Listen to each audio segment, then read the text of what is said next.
Strength. अब हम बात करते हैं दो कंपाउंड्स की, एग्जाम्पल लेते हैं। यहां पर है अमोनिया NH3 और दूसरा है यहां पर मेथिल अमीन CH3NH2, मेथिल अमीन NH2। इसमें किसकी एस्टिक स्ट्रेंथ यानी बेसिक स्ट्रेंथ किसकी ज़्यादा होगी? क्या है कि अमोनिया में सेंट्रल नाइट्रोजन एटम है जिसके पास lone pair of electron present, उससे 3 हाइड्रोजन एटम प्रेजेंट है। उसी तरीके से नाइट्रोजन, इसे अमीन्स की बात करें तो नाइट्रोजन एटम पर क्या है, 2 हाइड्रोजन एटम प्रेजेंट हो, और ये एक ग्रुप यहाँ पर क्या है, डिफरेंट है। और ये ग्रुप क्या है, ये इलेक्ट्रॉन रिपेलिंग ग्रुप है। ये क्या करेगा, अपनी ओर से इलेक्ट्रॉन क्या करेगा, रिपेल करेगा। और जब ये इलेक्ट्रॉन रिपेल करेगा तो यहाँ पर क्या हो जाएगा, इस नाइट्रोजन एटम पर अमोनिया के कंपैरेटिवली मेथिल अमीन में क्या हो जाएगी, इलेक्ट्रॉन डेंसिटी बढ़ जाएगी। और जब ये इलेक्ट्रॉन डेंसिटी बढ़ जाएगी तो क्या करेगा, जल्दी प्रोटॉन एक्सेप्ट कर लेगा और क्या हो जाएगा, मोर बेसिक हो जाएगा।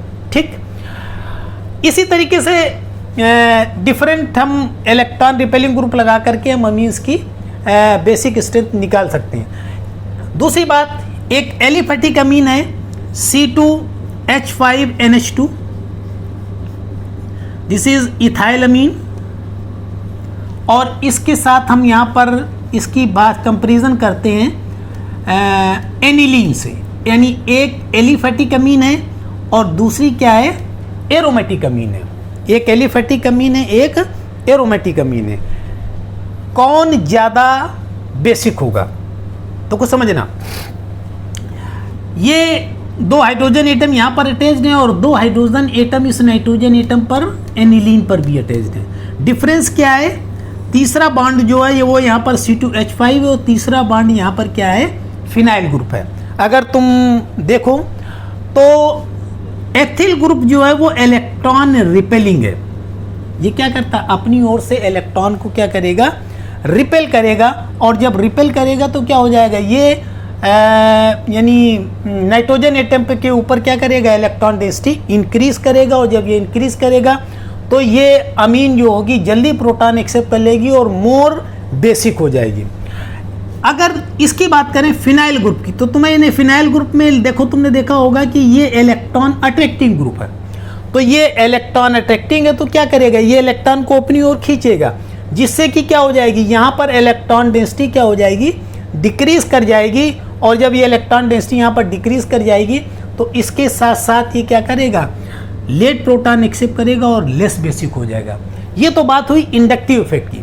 वैसे एनिलीन में इंडक्टिव इफेक्ट के अलावा यहाँ पर रिजोनेंस या मीजोमेरिक इफेक्ट भी ऑपरेट करता है, जो कि हम तुमको आगे पढ़ाएंगे। रिजोनेंस और मीजोमेरिक इफेक्ट की बात वो आगे पढ़ाएंगे, जिसमें क्या होता है कि इन लोन पेयर ऑफ इलेक्ट्रॉन्स का इस रिंग पर क्या हो जाता है, डीलोकलाइजेशन हो जाता है। ये रिंग पर क्या हो जाते हैं, डीलोकलाइज्ड हो जाते हैं ड्यू टू रिजोनेंस। इस तरीके से इनका डीलोकलाइजेशन चलता रहता है। और जब ये डीलोकलाइज्ड हो जाएंगे तो ये यहाँ पर प्रोटॉन एक्सेप्ट करने के लिए ये इलेक्ट्रॉन पेयर लेस अवेलेबल होगा। पहली चीज़ तो क्या है कि due to minus inductive effect यहाँ पर इलेक्ट्रॉन डेंसिटी डिक्रीज कर गई। और इसके साथ साथ इंडक्टिव इफेक्ट के साथ साथ यहाँ पर रिजोनेंस भी ऑपरेट करेगा। और उस रिजोनेंस की वजह से क्या हो जाएगा, in pi electron, in non bonding pair of electrons का इस इन पाई इलेक्ट्रॉन्स के साथ डीलोकलाइजेशन हो जाएगा। और जब डीलोकलाइजेशन हो जाएगा तो क्या हो जाएगा, ये इलेक्ट्रॉन यहाँ पर लेस अवेलेबल होंगे to accept the proton, and therefore aromatic amine is less basic than aliphatic amine. अब इसी तरीके से हम कंपैरिजन करते हैं प्राइमरी, सेकेंडरी, टर्सरी अमीन्स का। है क्या, this is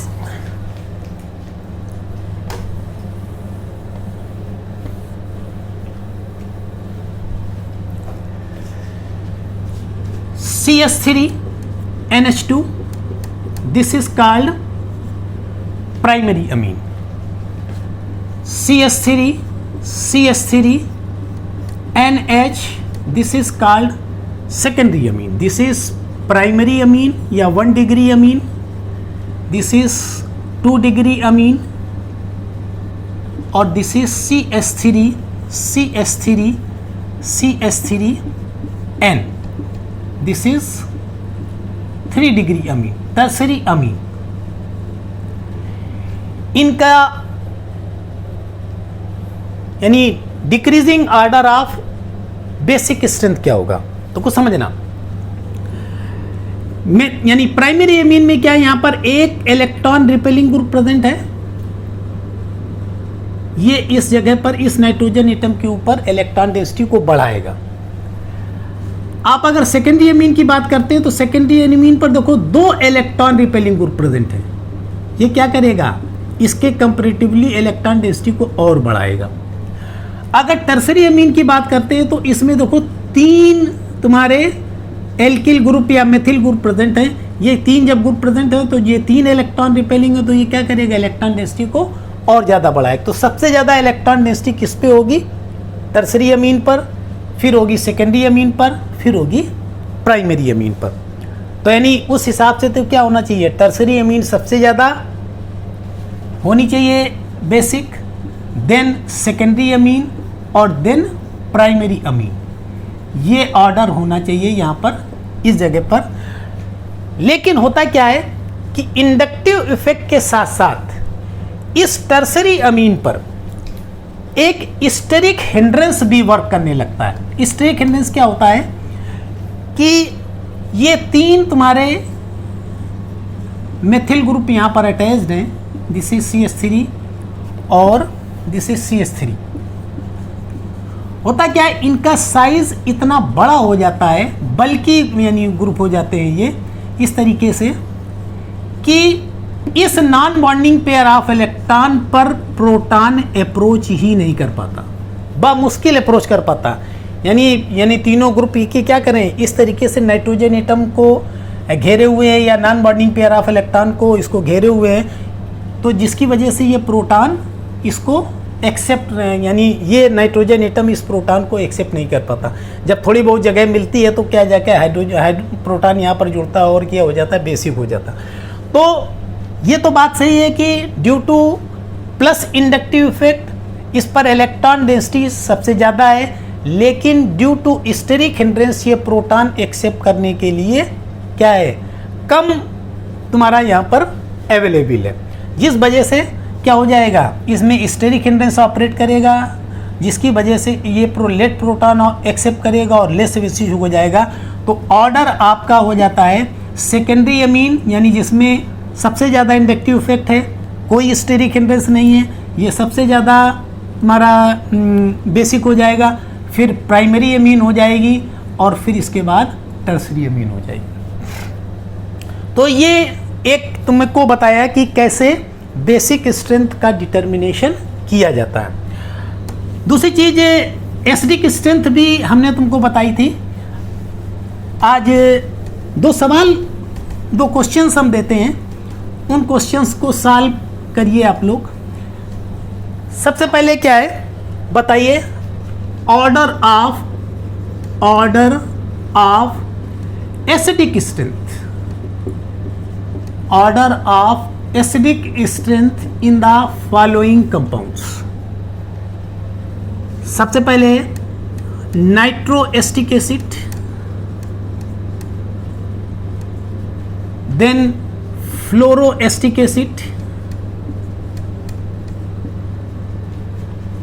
then iodoacetic acid, then acetic acid, then acetic acid, यानी this is A, B, C and this is D। एक क्वेश्चन ये है, इनमें क्या करना है, ऑर्डर ऑफ एसिटिक स्ट्रेंथ निकालना है। दूसरा क्वेश्चन है acetic acid, propionic acid,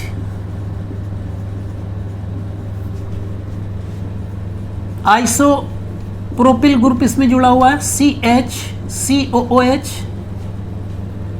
and इसमें टर्सरी ब्यूटाइल ग्रुप जुड़ा हुआ है CH3 CH3 C COOH। ये 4 कंपाउंड हैं, इनका एसिडिक स्ट्रेंथ का ऑर्डर क्या होगा, डिक्रीजिंग ऑर्डर में। ठीक, ये तो बात हो गई एसिड्स की, कार्बोक्सिलिक एसिड्स की। इसी तरीके से आपको निकालना है एल्कोहल में acidic strength. This is CH3 CH2OH CH3 CH3 CHOH, this is secondary alcohol, this is CH3 CH3 CH3 COH। यानी इसमें 3 है, 1 2 और 3। जो कॉन्सेप्ट तुम्हारी कार्बोक्सिलिक एसिड में लगती है वही कॉन्सेप्ट एल्कोहल में भी लगेगी। एल्कोहल भी क्या करेगा, ये डिसोसिएट होकर के इथॉक्साइड आयन दे देगा, CH2O negative ion plus H positive ion, और जब ये H पॉजिटिव आयन देगा तो हम ये क्या करेंगे कि it is acidic in nature. ठीक है, तो कॉन्सेप्ट वही लगानी है कि एसिडिक स्ट्रेंथ किसमें था, directly proportional to the minus I effect और inversely proportional to the plus I effect. और जबकि क्या है, basic strength is directly proportional to the plus I effect and inversely proportional to the minus I effect. तो ये आपका inductive effect खत्म हुआ। थैंक यू, धन्यवाद।